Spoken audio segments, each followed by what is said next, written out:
Negara produsen kendalikan dunia perdagangan lalu kendalikan dunia keuangan. Itu persepsi old mind. Pasar modal dan pasar uang lah sebenarnya pengendali dunia keuangan. Dan ini persepsi new mind. Neraca perdagangan positif dianggap baik dan solusi bernegara oleh old mind. Faktanya selama menjabat malah impornya membesar. Lalu selalu negatif dagang dengan kakak tertua Tiongkok. Jujur, entah bagaimana kok sekarang kakak tertuanya negara komunis ya. Dan diterima luas lagi pemahaman bahwa tidak apa-apa bekerja sama dengan negara komunis. Yo wes, kita lanjut. Toh jabatan old mind ada batasnya. Kembali ke kalimat awal, negara produsen akan kendalikan dunia perdagangan dan dunia keuangan. Itu strategi Tiongkok. Di mana negara defisit alias yang Tiongkoknya surplus, pasti negara yang kalah tersebut akan dipaksa pakai yuan. Catat ya, ketika sebuah negara pakai mata uang negara lain untuk transaksi, artinya negara tersebut kalah ekonominya. Kita lihat strategi serangan ekonomi dari ilmu ekonomi. Money 1.0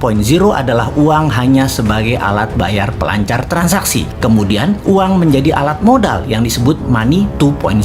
Kemudian uang menjadi alat kendali ekonomi disebut money 3.0. Salah satunya debt trap. Yang Tiongkok lakukan pintar. Dari money 1.0 langsung ke 3.0. Karena ya memang Tiongkok nggak punya Wall Street, tempatnya money 2.0. Kita lompat sebentar sebelum balik ke money 3.0 agar sambungannya paham. Sejarah Partai Komunis di Tiongkok, di mana orang-orang nasionalis kabur keluar Tiongkok ketika komunis berkuasa dengan tangan besi. Satu ke Taiwan, jadi negara yang dipayungi Amerika. Yang kedua ke Hong Kong, jadi city country di bawah Inggris. Keduanya, Taiwan dan Hong Kong ekonominya maju pesat sejak tahun 60-an hingga saat ini. Sejak tahun 1989, reformasi ekonomi di Tiongkok melawan hegemoni IMF mulai dijalankan secara gerilya, main dengan globalis dan main dengan double standar, yaitu renminbi yuan. Catat sekali lagi, nantinya kita new mind akan pakai strategi yang sama ini, kecuali kalian masih suka dengan old mind yang sekarang berkuasa. Apa yang Tiongkok lakukan setelah memutuskan melawan IMF, namun di permukaan pura-pura taat pada Amerika? Ini terjadi di zaman Deng Xiaoping awal mulanya. Mereka jadi negara produsen buruh murah. Maklun mengerjakan sebagai tukang jahit apa saja yang disuruh globalis. Lalu perlahan menggeser dari maklun tukang jahit menjadi negara produsen. Maklun ini adalah strategi agar terjadi pembiasaan. Ketika awal menjadi negara produsen, Tiongkok mengizinkan pemalsuan atau kopi atau tiru merek-merek ternama dunia untuk beredar di dalam negerinya. Semakin mahir, maka mulai negara membiayai sektor hulu produsen, pabrik-pabrik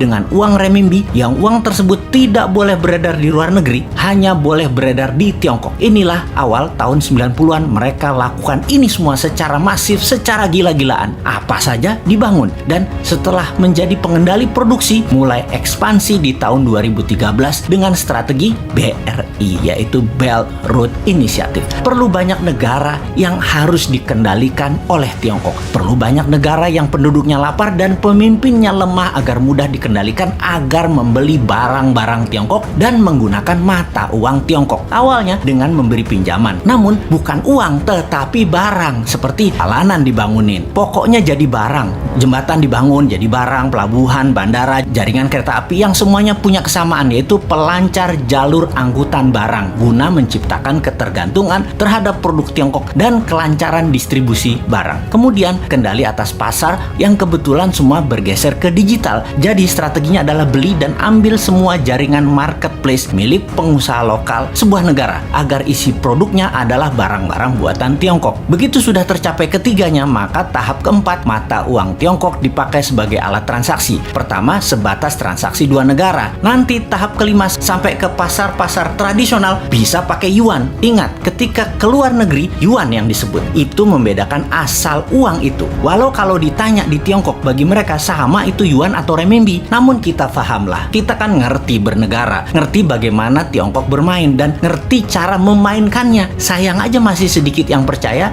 dan masih banyak yang tidak peduli. Wajar kalau masyarakat tidak tahu, namun pejabat yang tidak peduli dan tidak tahu juga banyak banget. Apalagi yang mau menari jadi presiden di 2024. Rasanya nggak ada yang paham beginian. Yang penting gue populer dan rakyat pilih gue.